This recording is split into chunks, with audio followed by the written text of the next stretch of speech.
Hello, welcome back to Miss Healthy Classes about us. Hey everyone, this is the new video in which we'll study about or we'll come to know about some important women rulers. It is basically a topic from history, okay, which is very, very important to all of us to know that who are all those Indian women ruler, which, who, where she belongs. Okay, so अब यहाँ पे हम start करेंगे some important women ruler, जिसमें से हम पहले ये देखेंगे कि सम इम्पोर्टेंट वुमेन रूलर में हमारी फर्स्ट है Rani Rudrama Devi. Rani Rudrama Devi one of the prominent ruler है, फीमेल रूलर है, वुमेन रूलर है इंडिया की। ये रानी रुद्रमा देवी जो है वो काकटिया डायनेस्टी से बिलोंग करती थी। She belong from Kakatiya dynasty, Kakatiya, okay, Kakatiya dynasty, ठीक है। और इनका जो ईयर था वो 1259 से 1289 एडी था, ठीक है। और ये डिकन प्लेटू, ये जो डायनेस्टी है ये वारंगल में स्थित है। Warangal in the deacon प्लेटू, Warangal is currently in Hyderabad, ठीक है। तो ये जो है ये वहां की रूलर रह चुकी हैं। She was the daughter of king Ganapati Deva. Ganapati Deva जो formally who was formally designated her as son, कि वो सन है, ठीक है। इस पे एक रानी रुद्रमा देवी पे एक साउथ की मूवी भी आई है स्टारिंग अनुष्का शेट्टी। तो उसमें उन्होंने रोल किया है, ठीक है। और उनका जो बचपन का रोल है वो उल्का गुप्ता ने निभाया है। So that that is very good movie to see कि उनमें इनका लाइफ स्टोरी दिखाया गया है। तो ये किंग गणपति देवा की डाउटर थी, जो कि वो उनको हमेशा बचपन से ड्रेसअप करके रखते थे एज अ सन, ठीक है। Through the ancient putrika ceremony named her as a Rudradeva. वो उसको उनको उसका नाम, इनका नाम रुद्रदेवा रख दिया। और फिर उनके उनकी जो मैरिज हुई वो वीरभद्रा से हुई। वो ईस्टर्न चालुक्यन प्रिंस थे, ठीक है, प्रिंस ऑफ निदा, निदा द वोलू, ओके। वो अपने वारंगल फोर्ट को कंप्लीट करती हैं, जो कि उनके फादर ने स्टार्ट किया था। मार्को पोलो जो थे एक वेनेटियन ट्रैवलर थे, उनके समय के दौरान वो आते थे वहां पे, विजिट करते थे ड्यूरिंग हर रूल्स, और राइट करते थे कि मतलब राइट क्या मतलब लिखते थे कि वो किस तरीके से रानी रुद्रमा जो थी वो लवर ऑफ जस्टिस, इक्वालिटी और पीस थी। उन्होंने वारंगल फोर्ट बनाया और दूसरे अदर भी फोर्ट्स को कैप्चर किया। उनकी जो आस्था थी, उनकी जो फेथ थी, रिलीजियस बिलीफ थी, और वो ये थी कि वो बहुत सारी गॉडेसेस की पूजा करती थी। और उन्होंने बहुत अच्छा फाउंडेशन बनाया एक इफिशिएंट एडमिनिस्ट्रेटिव सिस्टम का। वो पहली ऐसी विमेन थी, फर्स्ट विमेन जिसने आंध्रा पर रूल किया था, ठीक है, आंध्रा पर रूल किया था, ठीक है। First women rule over Andhra. Now coming to the next one, कि अब इसके बाद कौन सी है। इनके बाद सेकेंड है जो रानी दुर्गावती, ओके। रानी दुर्गावती, इनका जो पीरियड है 524 से 1524 से 1564 एडी, ठीक है। इन पे भी एक मूवी आई है जो कि स्टारिंग बाय भूमि पेडनेकर, वो दुर्गा मती के नाम से बनी थी, but that was completely different thing. पर उनमें एक चीज मतलब स्टोरी का जो इनबिल्ट है वो इससे लिया गया है। रानी दुर्गावती जो है वो रूल ओवर गोंडवाना, गोंडवाना में ये रूल करती थी। इनका जो बेसिक जगह था वो गोंडवाना था। Gondwana from 1548 to 1564 on behalf of her son, sorry, on behalf of her son Veer Narayan, after the death of the Dalpat Shah the ruler of Gondwana. Dalpat Shah का जो बेटा था वीर नारायण, उसके मरने के बाद रानी दुर्गावती वहां रूल करती थी, ठीक है। बाज बहादुर जो रूलर ऑफ मालवा था वो अटैक करता था उनके टेरिटरी को बहुत बार, लेकिन हर बार वो डिफीट हो जाता था। रानी दुर्गावती इतनी पराक्रमी और इतनी साहसी थी। Victory brought fame and name for Durgavati, सब लोग उनकी जय जयकार करने लगे, वो बहुत अच्छी रानी कहलाई। ठीक है, मुगल एम्पायर अकबर ने भी गोंडवाना को 1564 में उन्होंने भी मतलब मुगल एम्पायर अकबर ने भी अटैक करा इनके गोंडवाना स्थित राज्य पे, और रानी दुर्गावती ने बैटल किया, ठीक है, अगेंस्ट द इन्वेडिंग आर्मी। पर अल्टीमेटली क्या हुआ कि मुगल का जो पावर है, she had yielded to Mughal power, she killed herself, वो मुगल के पावर से नहीं बच पाई, और वो उन्होंने खुद को खुदकुशी कर ली, टू प्रिवेंट एनी डिसऑनर, किसी भी तरह का डिसऑनर फ्रॉम इन्वेडिंग आर्मी, की बाहर के आर्मी से उनको कोई भी आघात पहुंचे, इससे पहले वो खुद का ही आत्महत्या कर लेती है। और इन लाइक इन अभी के एरा में, लाइक इन 1983, ठीक है, यूनिवर्सिटी और जबलपुर का जो यूनिवर्सिटी है जबलपुर का, वहां पे एक विश्वविद्यालय को गवर्नमेंट ने रीनेम करके रानी दुर्गावती विश्वविद्यालय बना दिया, एक स्टेट यूनिवर्सिटी है। There is also a train named Durgavati express इनके नाम पे। अब now coming to the next one, ruler कौन है ये? चांद बीबी। चांद बीबी का जो एरा था वो था 1550 से लेके 1599 एडी तक इनका काल था। और ये ऑल्सो नोन एज, इनको चांद खातून भी कहते थे, इनको चांद सुल्ताना भी कहते थे। वो ये डाउटर थी हुसैन निजाम शाह, वन ऑफ अहमदनगर। इनकी शादी हुई थी सुल्तान आदिल शाह ऑफ बीजापुर से, जिनका मर्डर उनके खुद के आदमियों ने कर दिया था। इन्होंने एक रीजेंट बन के बीजापुर का 1580 से लेके 1590 एडी तक वहां पे रोल निभाया। And the regent of Ahmednagar भी, जैसे कि अपने बीजापुर में भी जहाँ इनकी शादी हुई थी, और अपने पिता के यहाँ इन्होंने दोनों जगह का दारोमदार संभाला। अहमदनगर में 1595 से लेके 99 तक अहमदनगर अहमदनगर इन्वेड हुआ, मुगल ने किया 1595 में। उन्होंने, चांद बीबी ने वहां पे डिफेंड किया successfully. In 1599 Mughal under Akbar, Akbar once again उन्होंने अहमदनगर फोर्ट को सीज किया। लेकिन उन्होंने शी ट्राई टू, चांद बीबी ने निगोशिएट किया कि वो पीस टर्म्स करे मुगल के साथ। Chand Bibi was killed by her own troops, लेकिन उनकी खुद की ही ट्रूप्स ने उन्हें धोखा दिया, और चांद बीबी खुद ही के ट्रूप से उनको मिसअंडरस्टूड करके कि ये ट्रेटर है, ये गद्दार है देश तो, ये हमारे देश के लिए कुछ नहीं कर रही है, मुगलों के साथ मिल गई है। तो इस गलत फहमी में क्या हुआ कि चांद बीबी को उनके खुद के ट्रूप्स ने मार दिया। और उनका बहुत अच्छा पकड़ था कुछ लैंग्वेजेस पे, जैसे कि हो गया Arabic, Persian, okay, and Turkish. ठीक है, ये 3 लैंग्वेजेस पे इनका बहुत best command. Now coming to the next, यहाँ पे कौन है? Before that there are something more points. Like ये क्वीन जो थी, ये इनको हंटिंग का बहुत शौक था, इनको पेंटिंग का बहुत शौक था। चांद बीबी हॉकिन इज वेरी फेमस। अगर पेंटिंग आया जाए कि इनसे पेंटिंग क्या रिलेटेड है, तो हम कह सकते हैं कि चांद बीबी हॉकिंग। हॉकिंग एक पेंटिंग इनका वेरी फेमस है। ये इनका जो लैंग्वेज था वो मराठी था, शी कैन स्पीक मराठी, और साथ में कन्नड़ भी।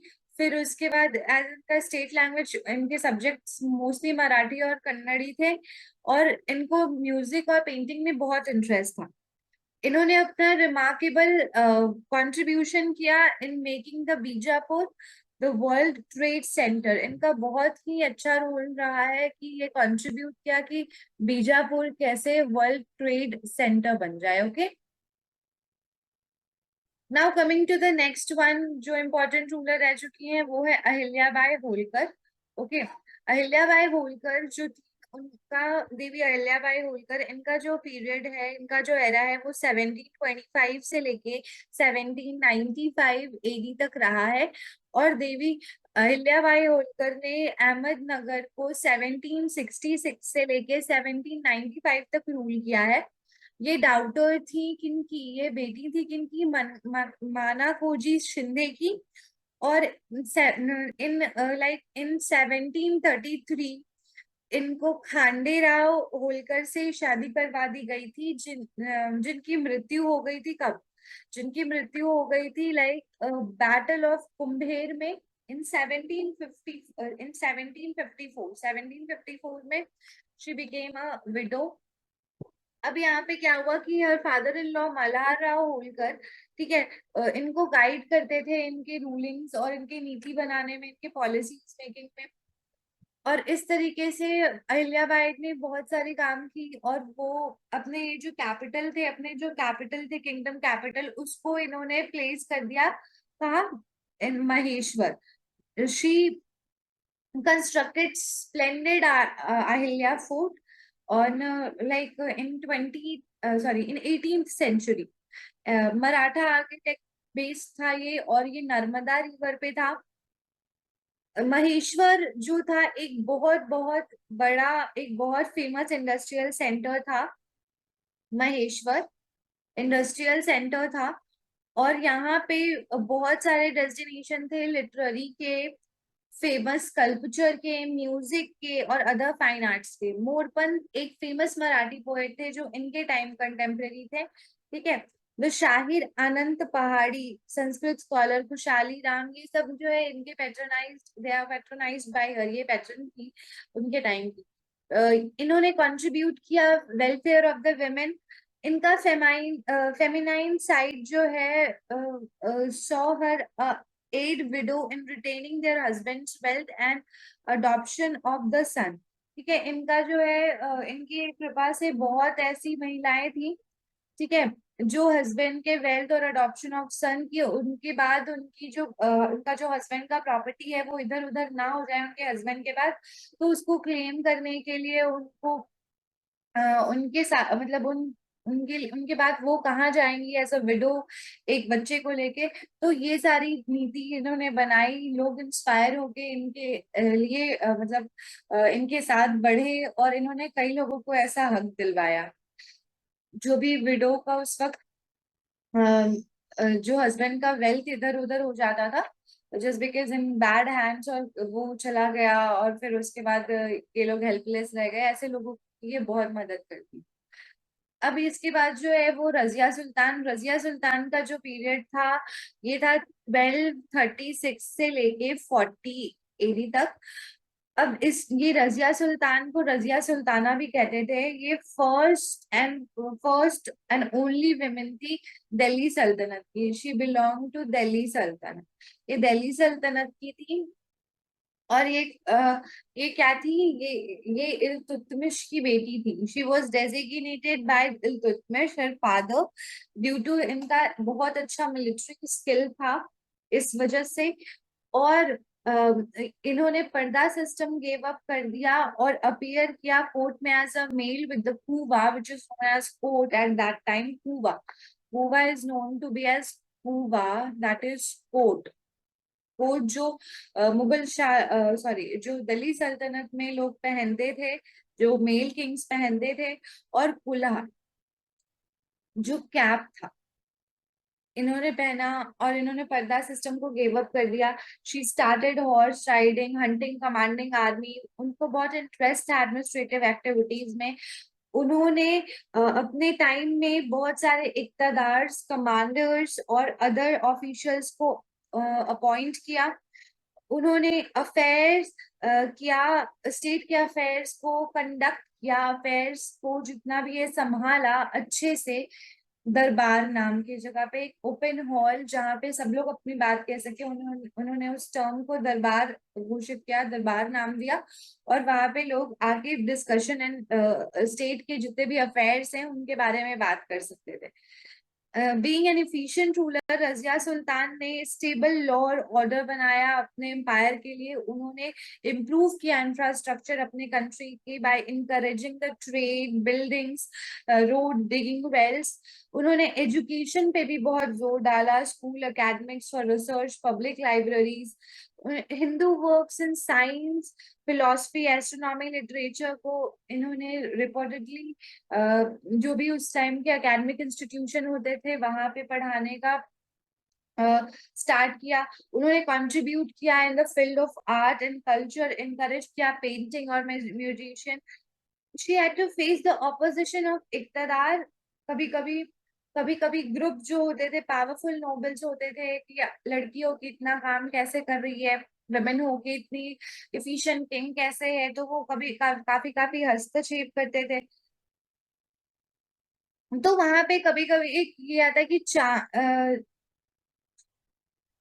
चालंगनी चालंगरी जो थे वो नोबल लोगों के कुछ ग्रुप होते थे, नोबल ऑफिशियल्स के ग्रुप होते थे जिसको, तो इनका भी ऑपोजिशन इनको सहना पड़ता था। Just because of male domination इनको बहुत सारा कुछ फेस करना पड़ता था। Now coming to the next, that is Nayanika and Navika. ये 3 से 2 बीसी में थी, सेंचुरी बीसी में। इनका बेसिकली कोई ऐसा फोटो नहीं आता है, पर इनको जो है कॉइनेज पे काफी दिखाया गया है। She was the wife of Gautami पुत्र सतकर्णी, और I can say sorry Satakarni one, circa 180 to 170 BC of Satavahana dynasty of the Deccan Plateau। ये पावरफुल क्वीन थी मराठी फैमिली की। इनके पिता का जो था वो कंट्रोल था western coast of Satavahana empire. Satakarni one ने इनके sudden rise to imperial status due to the matrimonial alliance with Nayanika. इनके साथ शादी होने के बाद सतकर्णी वन का जो है वो इंपीरियल स्टेटस राइज हो गया। Nainika, to underscore her pivotal position in the political sphere, performed very Vedic sacrifices and directed the state affairs after her husband's death as the regent for the son Veda Shri। ठीक है, ये सन के साथ, अपने छोटे बच्चे के साथ बहुत अच्छे से स्टेट अफेयर इन्होंने संभाला अपने हस्बैंड के डेथ के बाद। She features frequently Satavahana coinage, वो कॉइनेज में फ्रिक्वेंटली अपने आप को फीचर करती थी। She was an excellent example of the silver coin impression with the Nayanika and Satkarni one bearing the words Rano Satkarni in the center and Naga Nikya inscribed in the rectangle। There is a one coinage, okay। तो इस तरीके से, और जो numismatic evidences मिलते हैं, जो coin के एविडेंसेस मिलते हैं, न्यूमिस्मैटिक मतलब होता है कॉइन, ओके। कॉइन से जो भी आर्कियोलॉजिकल एविडेंसेस मिलते हैं वो सपोर्टेड फर्दर बाय हर नाने घाट इंस्क्रिप्शन। ये जो है वो नाने घाट इंस्क्रिप्शन में इनका न्यूमिस्मैटिक एविडेंसेस मिला है, ठीक है, जो कि नासिक में है, नासिक इन महाराष्ट्र, ठीक है। रिकॉर्ड बताता है कि किस तरीके से ये एक बहुत पावरफुल वेमेन थी, और इनके हस्बैंड का विक्ट्री भी उस इंस्क्रिप्शन में लिखा है, मेंशन है। Now coming to the second ruler which is Sugandha Shri Sugandha Deva also known as, ठीक है। She was the like famous queen of early Kashmir। सुगंधा's marriage to शांकर्य वर्मन, ठीक है। इनका जो पीरियड था वो 1883 से 914 था। I'll read out an excerpt for you. Famous queen of early medieval Kashmir, Sugandha's marriage to Shankar Varman's common era 883 to 902 of Uttapala dynasty brought him to an exalted political status since he belonged to a powerful family। काल्हान Rajatarangini एक इन्हीं के time का था। Chronicle of the Kashmir history from the earliest time of the Kallahan's own time as an important source काल्हान के राज तरंगी में इनका बहुत important role है, मतलब इनके बारे में बताया गया है वहां पे, इनकी डॉक्यूमेंट्स हैं वहां पे, इनके हस्बैंड के मिलिट्री एक्सपेडिशंस, इनका फोर्स सारा के बारे में कॉम्बाइन करके बताया गया है। On Shankarvarman's ultimately death, she displayed admirable sagacity by concealing the fact of his death till she was ready to take on the guardianship of the young son Gopal Varman and the rule the kingdom as a regent. She subsequently began to wield formal power as a ruler at the behest of her subject, a testimony to her popularity. Maintaining herself on the throne by cleverly conciliating varied political groups in the court, Sugandha extended her forces into the power politics, which resulted इन हर डिथ्रोनमेंट। इनको कई बार जो है वो इनके अपने varied political agendas के वजह से डिथ्रोन भी किया गया है। शी मेड अ वॉरविटिव bid to regain power in 914। Sugandha का कॉइनेज जो था इम्पोर्टेंट कोलैबोरेटिव एविडेंस था उनके पावर का, इसीलिए उनको कॉइनेज से डिपिक्ट किया जाता है। Refers by a masculine epithet of Shri Sugandha Deva. वो अपने आप को मेस्कुलिन एपिथेट में काउंट करती थी, मतलब मेल डोमिनेशन के टाइप काउंट करती थी, इसलिए उन्होंने अपना जो कॉइनेज था उसके बाद से उन्होंने अपने कॉइनेज पे श्री सुगंधा देवा लिखाया। सो ये इनका था। Now coming to the next, Didda. Didda एक last queen of the Kashmir थी। She was also very prominent ruler. एक पावरफुल क्वीन थी कश्मीर की। She is a classical example of female power at its vibrant peak in early Kashmir. ये belong करती थी political prominent ruling family of Lohara. इनका जो time period था वो कॉमन एरा 1980 से लेके 1003 तक था। और being a granddaughter of powerful Bhima Sahani, Dida entered the power race in Kashmir as a regent. During her rule of nearly 50 years, उन्होंने पावर एक्सर्ट करा behind the curtains of the husband. उनके अपने husband, मतलब उनके husband जो थे उनके पीछे से ये रूल करती थी शमा गुप्ताज, याशाकारा डायनेस्टी। ओके, याशाकारा डायनेस्टी में ये थी।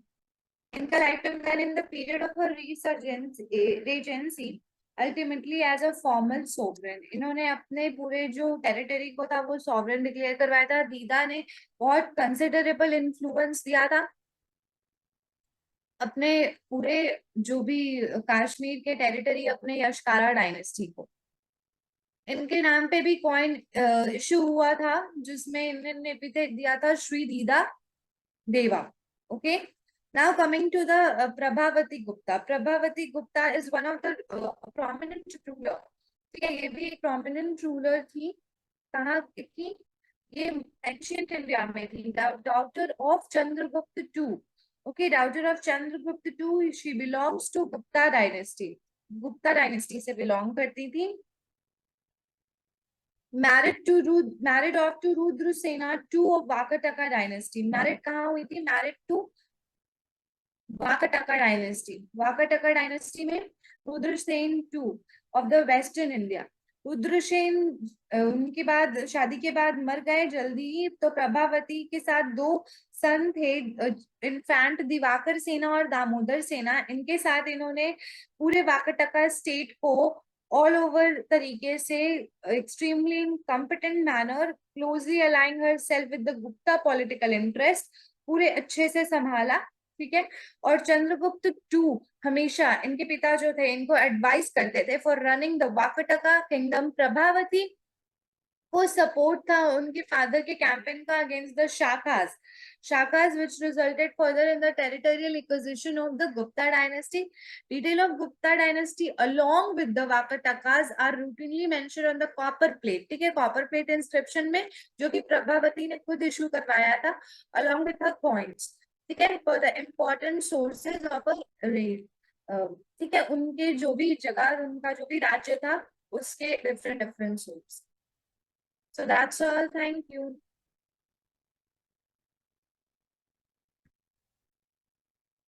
Kindly like, share, and subscribe. Please support us. We need your support very, very much. Please help us grow. Thank you, everyone. Bye bye.